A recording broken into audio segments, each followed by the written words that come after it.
At the first pale light on a January morning in 1943, Wahoo carved through the calm waters of the South Pacific with her crew at full alert. In the breaking, shimmering dawn, the sleek, matte-black American submarine strained on the surface at full speed, 18 knots, her powerful diesel engines leaving a boiling wake astern. Wahoo was approaching the Vitiaz Strait, a narrow waterway separating the Solomon Sea from the Bismarck Sea off the northeast coast of the big island of New Guinea. The strait was a maritime choke point, patrolled by Japanese aircraft and anti-submarine vessels from nearby New Britain Island, dangerous waters for U.S. submarines. Wahoo's 71 crew members shared an edgy expectancy. They were embarked on a war patrol to seek out armed enemy ships. They would be risking all. Thousands of miles from a friendly port, they would face the enemy alone. Defeat would mean death in their own iron coffin, in a nameless deep. They were heading into a no-man's sea, and Wahoo was fair game for foe or even friend. Patrol planes from Australia had a nasty habit of dropping bombs on American submarines. Normal doctrine called for Wahoo to dive beneath the surface at first light and proceed submerged. But the situation was not normal. Wahoo was holding to a breakneck pace to reach a Japanese-occupied harbor, and running on the surface would save precious hours. Now 7 days out of the U.S. submarine base at Brisbane, Australia, Wahoo was several hours ahead of schedule, headed for her patrol area around the Japanese-held Palau Islands east of the Philippines.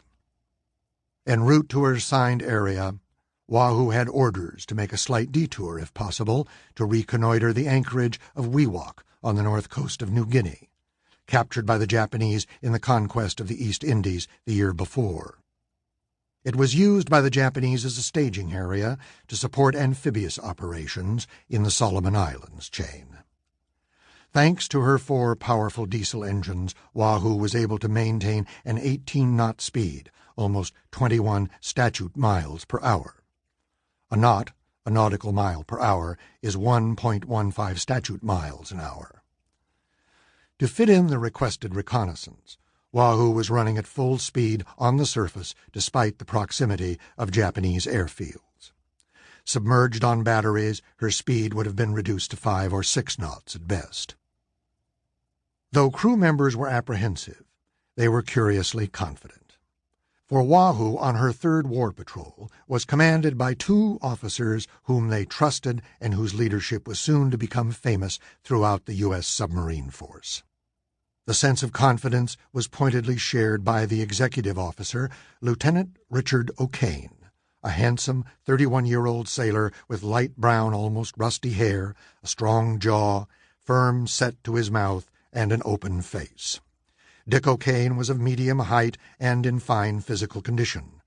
A New England Yankee, O'Kane was energetic and outgoing, but sometimes sharp-tongued. His temperament was changeable, the crew thought.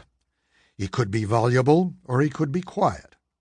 The XO seemed by turns charming or curt, warm or irascible. But whatever his mood, he had a reputation as a hard charger. O'Kane put Wahoo into commission on June 15, 1942, as executive officer under then-skipper Commander Marvin Kennedy. O'Kane was delighted with the vessel's name. U.S. fleet boats were named after marine life, and a wahoo is a large, swift game fish.